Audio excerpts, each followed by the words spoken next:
Bonjour, eh bien nous nous retrouvons à nouveau pour cet univers du travail sur soi tel que la tradition juive et la Torah nous le proposent. Et nous allons, avant de rentrer dans ce travail sur soi, poser encore une petite introduction.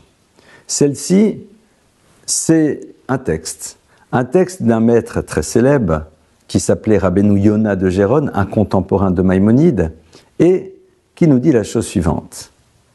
Pour que l'individu puisse véritablement servir le Créateur, réussir à servir le Créateur, c'est-à-dire à remplir sa mission sur Terre, eh bien, il y a une condition préalable. C'est laquelle? Et je vous la cite dans le texte. « Chez Yeda Adam Erko, veyakir ma'alotav » Traduction, « Chez Yeda, qu'il connaisse Adam, l'individu Erko, sa valeur, veyakir, et qu'il ait le savoir ma'alotav de ce qui fait de lui quelqu'un de potentiellement grand. » On aurait dit aujourd'hui ses qualités, mais la traduction, vous le voyez, est un peu différente et on va comprendre tout de suite pourquoi.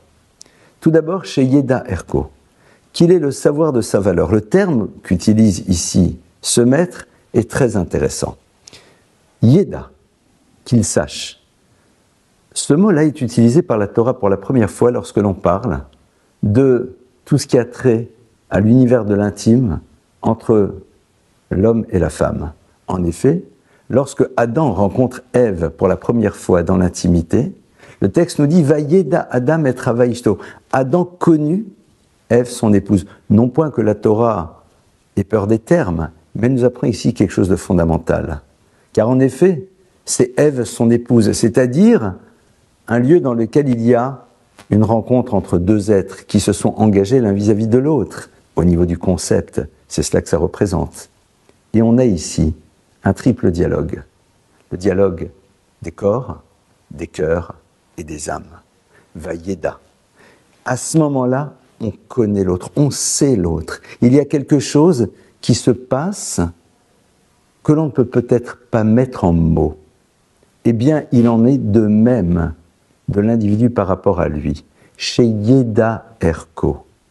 Avoir cette conscience que l'on a une valeur en tant que tel, en tant qu'être humain, en tant que créature divine, support d'une âme.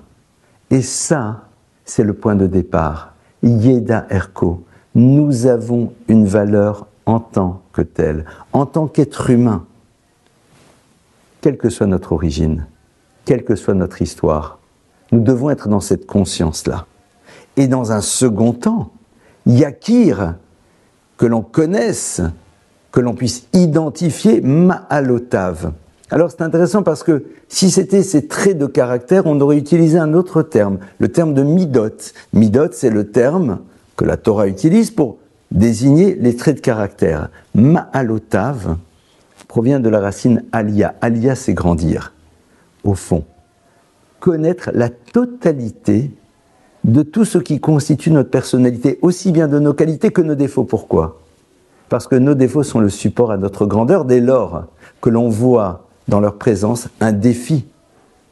Et c'est cela qu'on nous propose de mettre en place. Tout d'abord, cet état de conscience, que nous avons une valeur en tant que telle, mais il faut le ressentir profondément à l'intérieur de soi-même, ce date. Et dans un second temps, identifier tous les autres éléments qui nous constituent, défauts, qualités, et voir comment, dans un troisième temps, évidemment, nous allons commencer à travailler. Et à la fois, pour faire en telle sorte que ces défauts, eh bien, nous en ayons la maîtrise et nous puissions puiser à l'intérieur d'eux les éléments positifs qui peuvent permettre de construire, et en même temps, savoir quelles sont nos qualités, quelle est la responsabilité que cela crée chez nous, et surtout, comment les développer et les raffiner. Voilà ici un programme passionnant. C'est le préambule, c'est le point d'entrée de ce travail sur nous-mêmes, cette conviction profonde que nous avons une valeur en tant que